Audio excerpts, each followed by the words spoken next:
Hello students, good morning. आइए हम लोग फिर समांतर श्रेणी यानी कि अर्थमेटिकल प्रोग्रेशन को आगे बढ़ा रहे हैं। लास्ट तक वीडियो को देखना, लाइक एंड सब्सक्राइब करना मत भूलना। देखो, बारीकियत से हम अर्थमेटिकल प्रोग्रेशन पढ़ा रहे हैं और स्टूडेंट को जो प्रॉब्लम हो रहा है उसका भी सोल्यूशन दे रहे हैं। आज मेरे पास जो क्वेश्चन है वो है क्वेश्चन नंबर 10, जो एनसीईआरटी से रिलेटेड है और बिहार बोर्ड के लिए बीटीसी से रिलेटेड। ध्यान से देखना। क्वेश्चन नंबर 10 है A,A2, से एक एपी बनती है। ठीक है, यदि नीचे कुछ परिभाषित है, यानी कि क्या गिवन है, ध्यान से देखना। First number AN = 3 + 4n। ठीक है, एपी निकालने के बाद हमको 15 पदों का योग निकालना है। सम ऑफ द 15th टर्म, यानी कि S15 हमको फाइंड करना है। ठीक है, अभी क्या करो, लिखो कि when n = 1 2 3 ... ले सकते हैं। तो n के लिए अगर 1 लेते हैं तो 3 + 4 × n, यानी कि 4 + 3 क्या होगा 7। A2 यानी कि n के लिए अगर 2 लेते हैं तो 3 + 4 × 2 क्या हो गया, 4 2 = 3 11। A3 लेते हैं तब क्या हो गया, 3 + 4 × 3 यानी कि 15। यही चलता रहेगा। अभी ये एपी में है 7 4 का डिफरेंस है, यानी कि ये सिस्टम चलता रहेगा। ये तो नहीं है कि आपको कहाँ तक निकालना है, ये है कि सम ऑफ द 15 टर्म आपको फाइंड करना है, यानी कि 15 पदों का योग आपको निकालना है। ध्यान से देखना। अभी डी निकाल लो आप, तो क्या होगा, D = A2 - A1, यानी कि 11 - 7 = क्या हो गया 4, है ना। हमको क्या फाइंड करना है, S15। फॉर्मूला जानते हैं, n/2 × 2a + n - 1 × d। पहले तो एपी कह रहा है ना, तो पहले एपी यहाँ पे डॉट लिखने के बाद लिखना, सो 7 11 15 ... इज एन एपी, है ना। यही मेरा क्या है, एपी है। अभी हमको 15 टर्म का सम फाइंड करना है। एन के लिए क्या हो गया 15/2, 2 × a के लिए क्या हमको मालूम है 7, n 15 - 1 × d का वैल्यू 4, है ना। 15/2 × 7 2 जा क्या हो गया 14 + 56, है ना।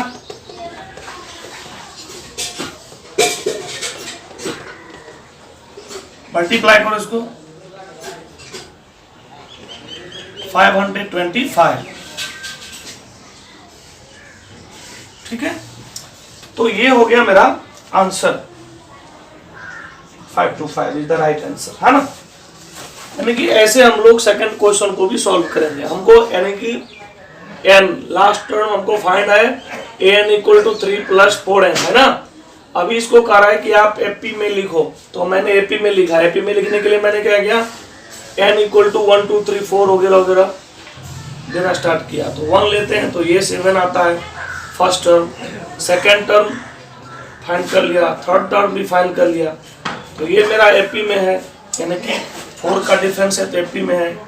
कॉमन डिफरेंस हमने फाइंड कर लिया 4। 15 टर्म का सम फाइंड करना था तो हमने निकाल लिया। ठीक है, अभी 11 नंबर क्वेश्चन देखना ध्यान से। इसमें कह रहा है सम ऑफ द n टर्म, मतलब प्रथम n पदों का योग कितना मालूम है, 4n - n²। देखना ध्यान से, क्या गिवन है, Sn = 4n - n² गिवन है। इसका प्रथम पद क्या है, अच्छा, तो इसका प्रथम पद S1, यानी कि फर्स्ट टर्म S1 क्या है, S1 क्या है, तो S1 n के बदला में 1 ना, तो 4 × 1 - 1 का स्क्वायर, 4 - 1 = क्या हो गया 3, आंसर हो गया। यानी कि S1 क्या है प्रथम पद क्या है? 3 है। ओके, प्रथम दो पदों का योग क्या है? प्रथम दो पदों का योग क्या है? तो दो पदों का योग एस तो सम ऑफ को कहते हैं, लिखेंगे अगेन दो पदों का योग 4 2 n के बदला में 2 - 2 का स्क्वायर, 4 2 जा 8 - 4 इक्वल टू क्या हो गया? 8 - 4 इक्वल टू क्या हो गया? 4। दो पदों का योग यानी कि sum of the two term equal to क्या हो गया? 4। आंसर हो गया। अभी कह रहा है कि दूसरा पद क्या है, फिर देखना ध्यान से। दूसरा पद यानी कि a2 हमको फाइंड करना है। फर्स्ट टर्म मतलब सेकेंड टर्म हमको फाइंड करने के लिए ये करना पड़ेगा। सम के लिए तो ये s है, लेकिन टर्म की बात करें तो a2 हमको फाइंड करना होगा। तो इसके लिए क्या करना होगा? s2 - s1 करना होगा, मतलब sum of the second term minus sum of the first term. Okay, s2 equal to क्या गिवन है? 4 माइनस s1 इक्वल टू क्या गिवन है? 3। हो गया आंसर 1। ध्यान से देखना। ओके, फिर कराए इसी प्रकार तीसरे 10वें और 9वें पद ज्ञात करिए, है ना। तीसरा अगेन a3 इक्वल टू क्या होगा? s3 माइनस s2, देखिए sum of the third term minus sum of the second term. s3 हमको sn इक्वल टू ये मालूम है, तो ये क्या होगा? देखो आप 4 × 3 - 3 का स्क्वायर माइनस s2 तो हमको गिवन है, इसके लिए तो दिमाग लगाना नहीं है। 4 3 जा क्या हो गया? 12 - 9 - 4। 12 - 9 इक्वल टू क्या होगा? 3 - 4 इक्वल टू क्या हो गया? -1। ये हो गया मेरा आंसर, यानी कि थर्ड टर्म मेरा ये मालूम हो गया। फिर कर रहा है 10th टर्म, 10वें, है ना।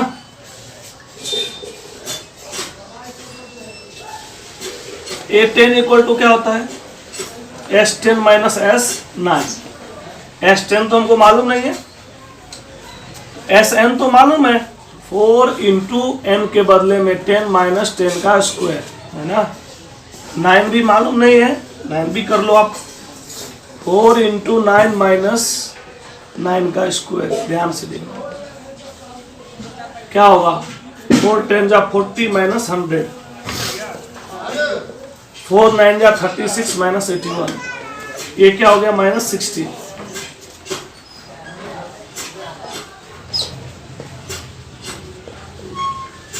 -45, है ना।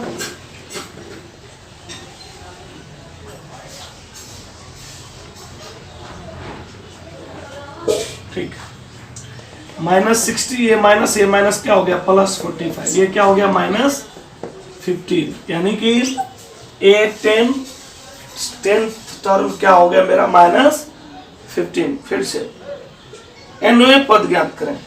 अब n टर्म आपको फाइंड करना है, यानी कि an फाइंड करना है। अभी देखो, अभी हमको ये फाइंड करना होता था, 10 फाइंड करना होता था 10th टर्म, तो हम क्या करते थे? Sum of the 10th term minus sum of the 9th term.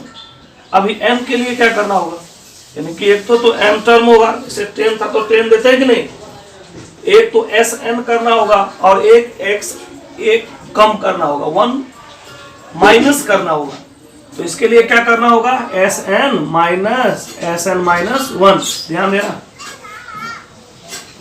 तो sn इक्वल टू तो हमको गिवन है, क्या गिवन है? 4n - n स्क्वायर माइनस, लेकिन ये तो नहीं गिवन है, इसमें पुट करना होगा। sn हमको गिवन है ना, तो s तो मालूम है, n के बदला में n - 1 पुट कर देंगे। 4 × n के बदला में n - 1, ठीक है।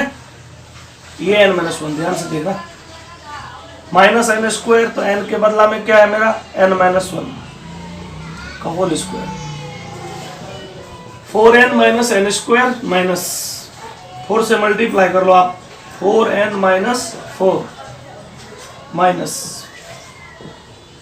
a - b का whole square, a square -2ab plus b square.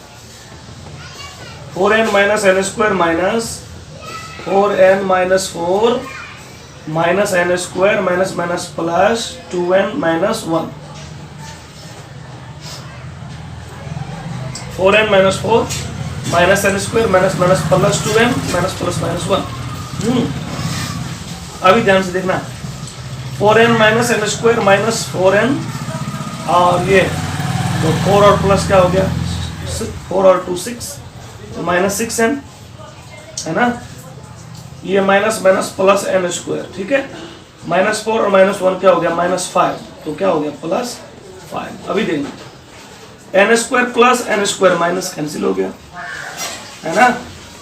अभी देखो ये 5 बच गया और 4 माइनस 6 क्या होगा माइनस 2n हो गया, दोनों जाति सेम। ये हो गया मेरा आंसर, यानी कि अब बारी बारी से आप आंसर मिला लेना। फर्स्ट टर्म मैं देख रहा हूं question number 11, question number 11 first term क्या है मेरा 3 है, ठीक है। तो इस टाइप से आप लोग करना। एन टर्म क्या है 5 माइनस 2n, ये मतलब सही होना चाहिए। आप ध्यान से देखना, बारीकी से देखना, क्वेश्चन को समझने के बाद इसको बारी बारी से सॉल्व करोगे आप, बहुत ही अच्छा क्वेश्चन है। ओके, क्वेश्चन देखते हैं 12 नंबर। 12 नंबर क्वेश्चन है एनसीईआरटी में।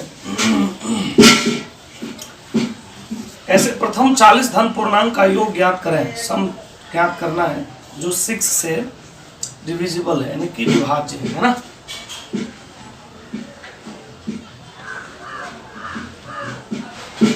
Numbers which are divisible by 6, मतलब 6 से डिवाइड होने वाली संख्या कौन सी है जो कहां तक जाएगी 40 तक जाएगी। तो फर्स्ट नंबर तो मेरा 6 हो गया, 6 2 जा 12, 6 3 18, डॉट डॉट डॉट डॉट कहां तक 240 तक।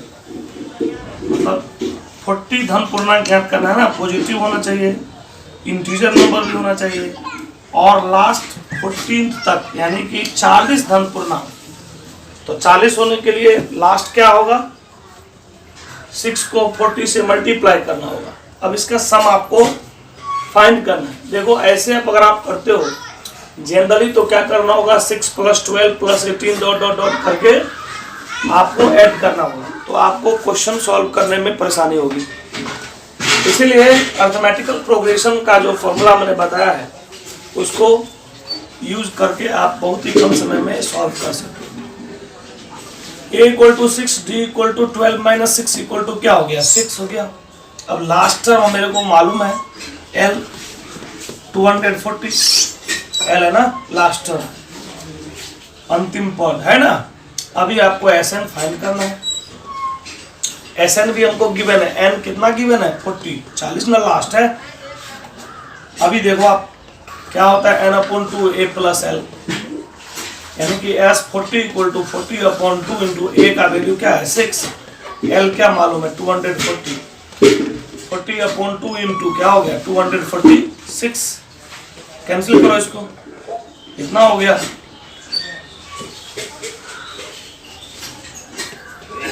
यानी कि 4920 आंसर हो गया मेरा। तो इस टाइप से हम लोग इस ऐसे क्वेश्चन को करेंगे, है ना। सेम क्वेश्चन आपको 13 इसी टाइप से सॉल्व करना है। क्या कहा है 8 के प्रथम 15 गुणज जैसे ये है वो भी ऐसे ही, 8 1 जा 8, 8 2 जा 16 डॉट डॉट डॉट डॉट 15 8 जा क्या होगा 120। और ऐसे ही सम आपको फाइंड करना है। जैसे मैंने लिखा कि numbers which are divisible by 6, आप लिखना व्हिच आर डिविजिबल बाय और मल्टीपल बाय 8। तो 8 1 जा स्टार्ट करना है इसे 13 नंबर में, 8 1 जा 8, 8 2 जा 16 डॉट डॉट डॉट डॉट 15 8 जा क्या होगा 120। ये हो गया, डी फाइंड कर लेना माइनस करके, an मेरा ये मालूम हो गया, ऐसे में आपको फाइंड करना है।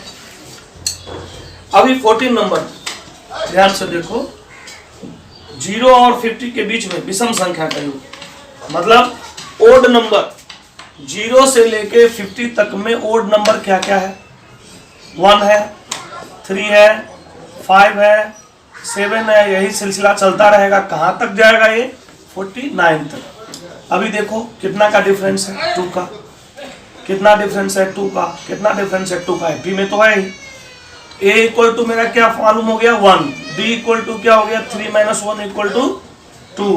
ओके, लास्ट टर्म मेरा क्या है an 49। अभी सम आपको फाइंड करना है, an मालूम है ना, n पहले फाइंड करना है इसमें, n फाइंड करने के बाद sn फाइंड कर लेना। ओके, पहले आप सॉल्व करो, नहीं बनता है तो फिर कमेंट करो, मैं उसको भी सॉल्व करने वाला हूं। ओके, अभी 15 नंबर देखना, ये सारे क्वेश्चंस हम होमवर्क में दे रहे हैं, आप लोग करो और करके मुझे इसका आंसर बताना।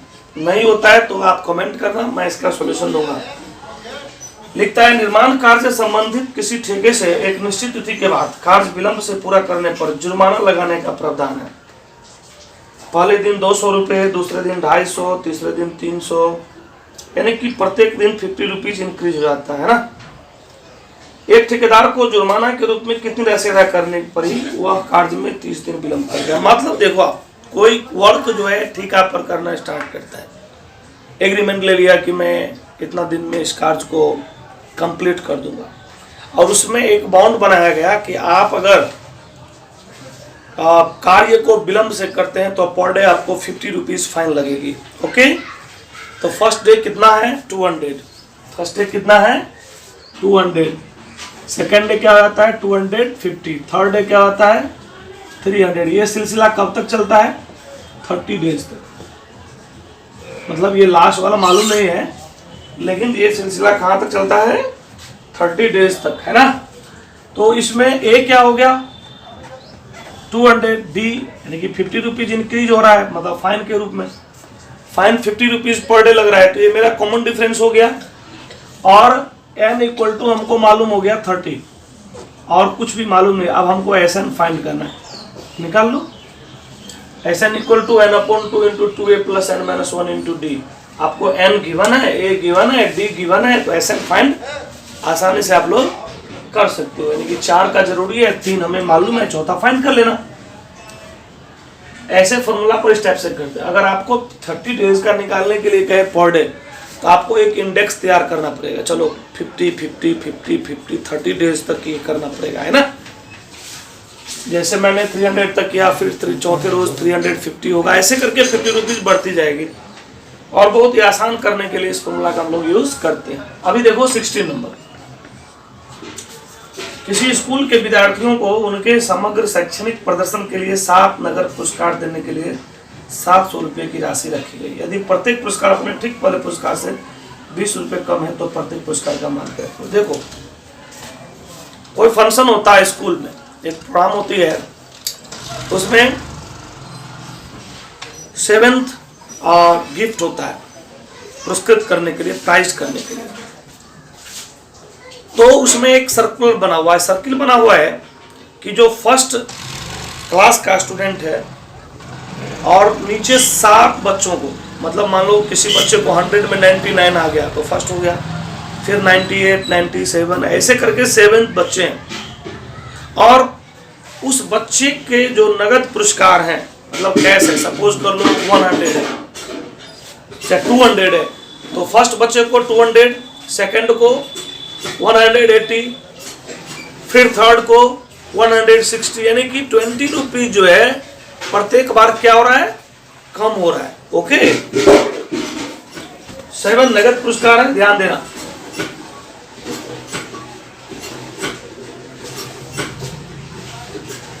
तो SN हमको क्या गिवन है 700 रुपीज, ठीक है। N हमको क्या गिवन है 7, और D इक्वल टू क्या है -20, यानी कि घट रहा है तो -20 हमने कर दिया। +20 अगर करते तो इसको बनाने में थोड़ा ज़्यादा प्रॉब्लम होती है।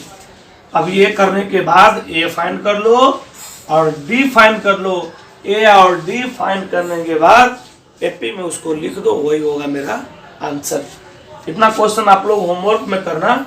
किसी प्रकार की प्रॉब्लम होती है तो आप हमसे कमेंट बॉक्स में पूछना, है ना।